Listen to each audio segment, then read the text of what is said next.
जय सिया राम। मनुष्य द्वारा जितने भी कार्य किए जाते हैं, जितना भी कर्म किया जाता है, उसका एक निश्चित परिणाम है। उसका जो प्रतिफल है, जो रिजल्ट है, वो अवश्य मिलता है, कम या ज़्यादा। और ये अध्यात्म के क्षेत्र में, भक्ति के क्षेत्र में भी यही नियम लागू होता है। किसी को पूर्ण फल मिलता है, किसी को कम फल मिलता है।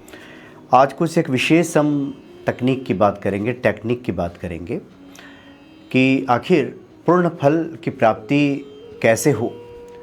जिन लोगों को नहीं हो पाती है, ऐसे लोग चूक कहाँ करते हैं, कहाँ पे कमी रह जाती है, जिसकी वजह से ये चीज़ें फलित नहीं हो पाती। हम जो भी पाठ करते हैं, मंत्र जप करते हैं, सब शब्द हैं। ये सिर्फ शब्द नहीं है, सिर्फ ध्वनि नहीं है, इसके पीछे ऊर्जा काम करती है, एनर्जी है इसके पीछे। और इसके साथ हमारी भावनाएं जब इसमें जुड़ जाती हैं तो इसकी शक्ति और भी ज़्यादा बढ़ जाती है।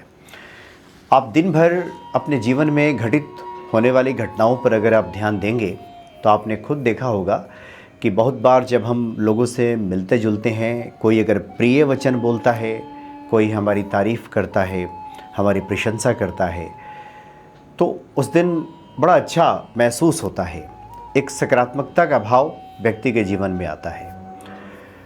और ठीक इसके विपरीत अगर हम कुछ कहीं ऐसी बातें सुन लेते हैं जहाँ अप्रिय बातें होती हैं, जहाँ कुछ ऐसी बातें होती हैं जो हमारे दिल को चोट पहुँचाती हैं, हमें परेशान करती हैं, दुखी करती हैं, तो हम ऐसी जगहों पे जाने से भी बचते हैं, ऐसे लोगों से मिलने से भी बचते हैं। और वो जो शब्द होते हैं हमारे ऊपर बहुत ही नकारात्मक प्रभाव डालते हैं। तो शब्द तो शब्द ही है, लेकिन ये सकारात्मक और नकारात्मक कैसे प्रभाव डालने लगे, क्योंकि उसके साथ जैसी ऊर्जा जुड़ी होती है, सकारात्मक ऊर्जा के साथ बोले गए शब्द हमारे भीतर सकारात्मकता का प्रवाह लाते हैं, और नकारात्मक ऊर्जा के साथ जो बोले गए शब्द हैं वो नकारात्मक ऊर्जा का प्रभाव लाते हैं। आजकल के समय में लोगों को ये तो पता चल गया है कि हम दूसरे के साथ वही व्यवहार करते हैं जैसा हम अपने साथ चाहते हैं। अगर हम किसी के साथ प्रिय बोलेंगे तो हमसे वो व्यक्ति प्रिय बोलेगा, इतना तो बात समझ में आ गई है। दूसरों के साथ हमारा व्यवहार कैसा होना चाहिए ये तो हम समझ गए हैं, लेकिन सबसे मुश्किल स्थिति आती है स्वयं के साथ जब व्यवहार करने की बात आती है। क्योंकि कोई यहाँ लड़ने झगड़ने वाला भी नहीं है, कोई प्रत्युत्तर देने वाला भी नहीं है, कोई जवाब देने वाला भी नहीं है। खुद को लेकर के जो हम बातें कह रहे होते हैं, इसमें बड़ी स्वतंत्रता महसूस होती है व्यक्ति को। और यहाँ पे शब्दों का चयन सही नहीं होता। शब्दों के ऐसे ऐसे चयन किए जाते हैं, ऐसे ऐसे शब्दों का प्रयोग किया जाता है खुद के लिए कि वह हमारे जीवन को नकारात्मकता से भर देते हैं। और ये शब्द ही होते हैं जो किसी को राजा बना सकते हैं, और ये शब्द ही होते हैं जिसको किसी को ज़िंदगी भर का घाव भी दे सकते हैं, ज़िंदगी भर की परेशानी, ज़िंदगी भर की व्यथा में भी डाल सकते हैं, दुख दर्द में भी डाल सकते हैं। लेकिन इस रहस्य को बहुत कम लोग समझते हैं। यानी अपने प्रति भी हम वही व्यवहार रखें जो हम दूसरों के साथ रखते हैं, प्रिय बोलना, अच्छे शब्दों का प्रयोग करना। अब जैसे बहुत से लोग हैं जो हनुमान जी की पूजा करते हैं, आराधना करते हैं, पाठ करते हैं, लेकिन उनके शब्दों को आप सुनेंगे तो शब्द बिल्कुल विपरीत होते हैं जो अपने लिए बोल रहे होते हैं। वो कहते हैं कि हम पूजा पाठ तो करते हैं, लेकिन मेरी तो किस्मत ही ख़राब है। अब देखिए क्या होता है, बहुत दिनों से हम कर रहे हैं, अभी तक तो कुछ हुआ नहीं, अब देखिए आगे क्या होता है।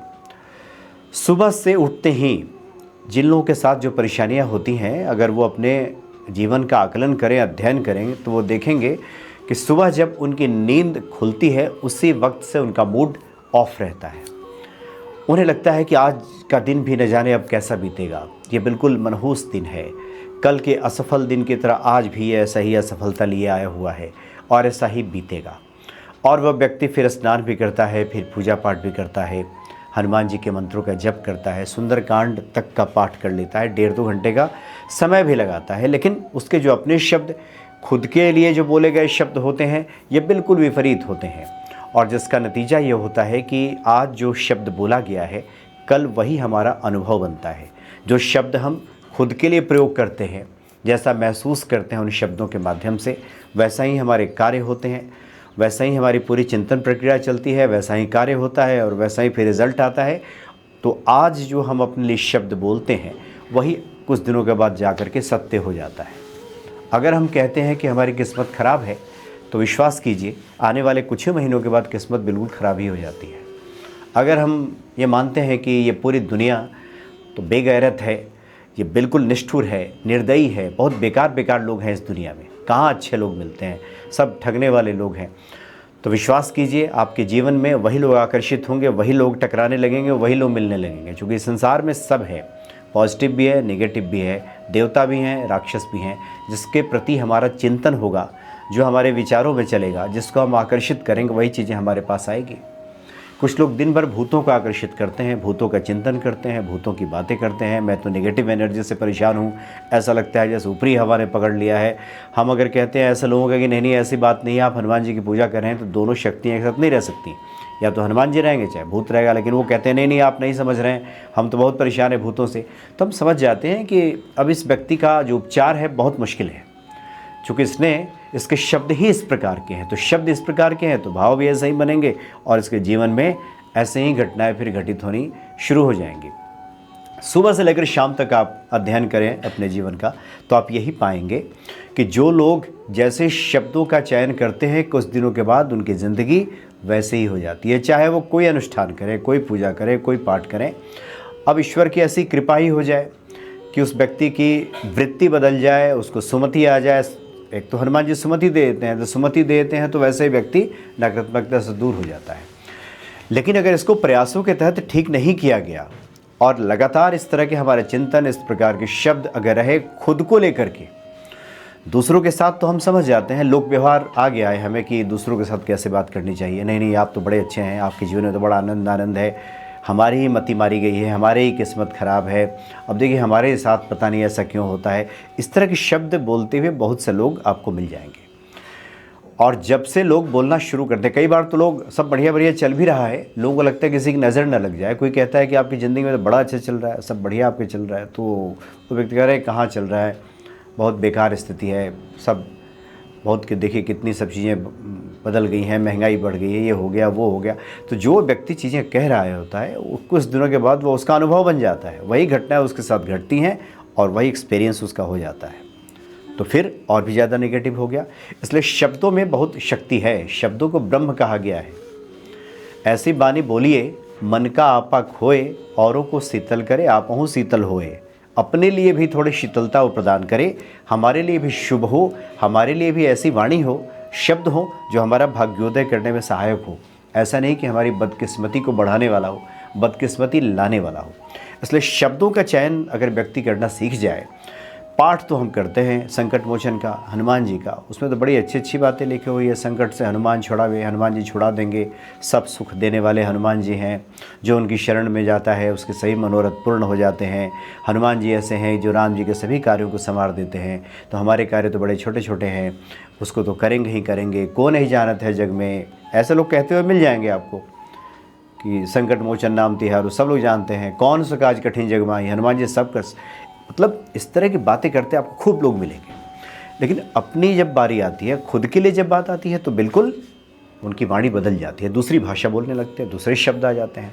और यही जो शब्द है कुछ दिनों के बाद उनके जीवन में फलित होने लगता है। अगर आप कहते हैं कि मेरा सौभाग्य है ही नहीं, तो विश्वास कीजिए कुछ दिनों के बाद दुर्भाग्य को आप आमंत्रित कर लेंगे।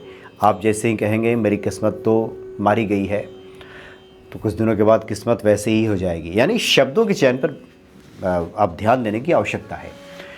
अब आदत हमारी ख़राब है, अगर वर्षों से बिगड़ी हुई आदत है, ऐसे ही नेगेटिव माहौल में हम रहे, नेगेटिव बातें हम करते रहे।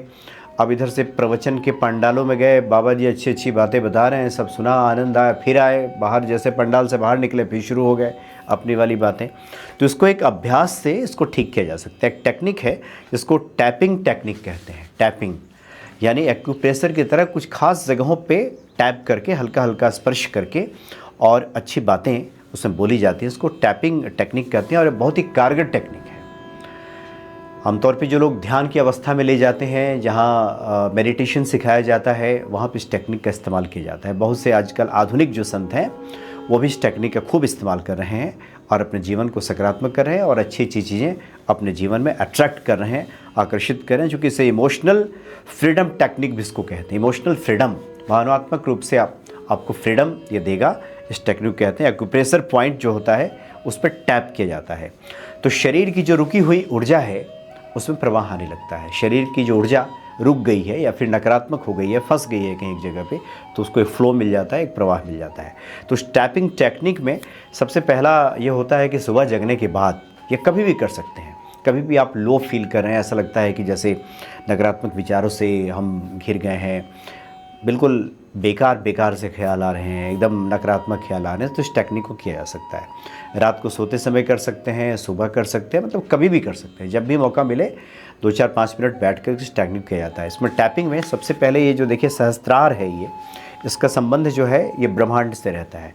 तो यहाँ उंगलियों से हल्का टैप करके कि मैं अमृत पुत्र हूँ, मैं उसी परमपिता ईश्वर की संतान हूँ जो सर्वशक्तिमान सत्ता है, उसी से हमारा कनेक्शन है, उसी से जुड़ाव है। जीवन की जो सकारात्मक खुशियाँ हैं वो सब हमारे जीवन में आ रही हैं। और जो चाहिए, जिन चीज़ों से आप परेशान हैं, जैसे किसी को तनाव है तो तनाव दूर करने के लिए मैं खुशहाल हूँ, मैं शांत हूँ, इस प्रकार से उस टेक्निक का इस्तेमाल किया। जो चाहिए, अगर किसी को धन चाहिए, कोई तनाव डर में जी रहा है, कोई अशांति है किसी के जीवन में, कोई रोगग्रस्त है, तो इस टेक्निक का इस्तेमाल किया जाता है। और सबसे बड़ी बात, डिप्रेशन में कोई है, चिंताग्रस्त स्थिति में है, अभी जैसे बहुत से लोग अचानक कॉल करते हैं, मैसेज करते हैं कि मुझे बचाइए, मैं बहुत परेशान हो गया हूँ, मैं डिप्रेशन में चला गया हूँ, मेरा जीना मुश्किल हो गया है। तो इस तरह के जो लोग होते हैं, इनको तुरंत ये टेक्निक कराई जाती है और उससे उनको लाभ मिलता है। तो एक तो है कि यहाँ पे टेक्निक इसका ये है कि मैं सकारात्मक हूँ, मेरे जीवन में खुशियाँ प्रकट हो रही हैं, परमपिता परमेश्वर की असीम कृपा मुझ पे है, जो अष्ट सिद्धि नौ निधि के दाता हनुमान जी हैं, उनकी कृपा मुझ पर बरस रही है। फिर यहाँ पे ये जो है, ये दोनों साइड में भी, यहाँ पे भी टैपिंग करके ये कहा जाता है कि मैं दुनिया में खुशहाल व्यक्ति हूँ, सारी खुशियाँ मेरे कदम चूमती हैं, ईश्वर का मैं कृपा पात्र हूँ, मैं सकारात्मक हूँ, मैं पॉजिटिव हूँ, मेरे चारों तरफ एक पॉजिटिव ऑरा है। इस तरह से यहाँ कर सकते हैं। भावों के मध्य में भी यहाँ पे टैप किया जाता है, जहाँ पे आज्ञा चक्र है। अशांति किसी को है, किसी चीज़ की प्राप्ति करनी है, तो यहाँ भी टैप करके मैं खुशहाल हूँ, मैं सौभाग्यशाली व्यक्ति हूँ, दुनिया की सारी खुशियाँ मेरे पास है, मैं आध्यात्मिक रहस्यों से परिचित हूँ, मैं ईश्वर की शक्ति से जुड़ रहा हूँ। तो इस तरह की बातें कर सकते हैं। यहाँ नाक के नीचे, यहाँ भी, ये होठ के ऊपर, यहाँ भी टैप करते हैं, और ठुड्डी ये भी है, दोनों बाजू पे भी टैप करके ये बातें कही जाती है, रात्रि को सोते समय और सुबह जग करके। और जब कभी भी, ये खास कुछ पॉइंट्स हैं, ये यहाँ शस्त्रार पे, भाव पे, ये कुछ खास पॉइंट्स हैं जहाँ पे इस टैपिंग टेक्निक का इस्तेमाल करके तुरंत रिलैक्स व्यक्ति हो जाता है। करके देखें, बिल्कुल आपको लगेगा कि एकदम रिलैक्स फील कर रहे हैं, और जो तनाव है, जो परेशानी है, वो दूर हो गई है। तुरंत आपको इसका रिज़ल्ट दिखाई देगा, एकदम आप फ्री फील करेंगे, जिसको कहते हैं बोझ से मुक्त खुद को महसूस करेंगे। और जैसे ही व्यक्ति मुक्त होता है, तभी हनुमान जी की कृपा बरसती है। बहुत सारी चीज़ें, जब व्यक्ति, ऊर्जा उसकी फंसी रहती है, फंसा रहता है, मेरे जीवन के लिए वो जिम्मेदार है, ये जिम्मेदार है, ये परिस्थिति, वो परिस्थिति, फला ने मेरे साथ ऐसा कर दिया, उसने ऐसा कर दिया, नहीं तो मैं तो ऐसा रहता, लोग ही बहुत बेकार हो गए इस दुनिया में, कोई किसी की मदद नहीं करता, सब लोग स्वार्थी हो गए। ये जो दुनिया भर की जो बातें दिमाग में आती हैं, इससे व्यक्ति मुक्त होता है। और जैसे ही मुक्त होता है और सेल्फ रियलाइजेशन उसका जो होता है, वैसा ही जो कृपा है, जो परम तत्व की जो कृपा है, जो शक्ति है, उससे कनेक्ट होने लगती है। और उसके बाद उसका और बढ़ता, फिर सब चीज़ें फलित होने लगती है। उसके जीवन में खुशहाली को अट्रैक्ट करने लगता है, सौभाग्य को अट्रैक्ट करने लगता है, और जो चाहिए उसके जीवन में वो सब प्राप्त हो जाता है। तो बड़ी एक कारगर टेक्निक है, इसलिए इसको प्रयास से पहले शब्दों का चयन पे विशेष ध्यान देने की आवश्यकता है। नहीं तो हम खूब पाठ करें, खूब पूजा करें, खूब मंत्र जपें, और सुबह से कोई बात करे, अगर हम तो बातचीत जब लोगों से करते हैं तो समझ जाते हैं कि कितने दिन इनकी समस्या रहने वाली है। जब उस व्यक्ति की बातें सकारात्मक होने लगती हैं, आशा से भरी हुई नज़र आने लगती हैं, तो हम समझ जाते हैं कि फिर ये जो व्यक्ति है वो ईश्वरीय सत्ता के करीब पहुंच रहा है, उसके रहस्यों से परिचित हो रहा है। और जब ये परिचित होगा, उन चीज़ों को समझने लगेगा, तो कनेक्शन बनेगा, और जैसे ही कनेक्शन बनेगा, चीज़ें फिर बदलनी शुरू हो जाएंगी। तो ये बहुत ही कारगर टेक्निक है, तो इसका इस्तेमाल करके अपने जीवन को मंगलमय बनाया जा सकता है। और वैसे भी भक्ति का मतलब भी सकारात्मक होना है। सब कर लिया, सब पूजा पाठ करें, 3 घंटा अगरबत्ती दिखा रहे हैं, मंदिर जा रहे हैं, कभी यहाँ माथा टेक रहे हैं, कभी वहाँ माथा टेक रहे हैं, और माथा टेक के आ रहे हैं तो फिर दुर्भाग्य का रोना रो रहे हैं, तो ऐसे भी इसका कोई मतलब नहीं है। इसलिए इस पर ध्यान देने की आवश्यकता है। निश्चित तौर पे जो पवन पुत्र हनुमान जी हैं, अपने भक्तों पर कृपा करेंगे ही करेंगे। जय सिया राम।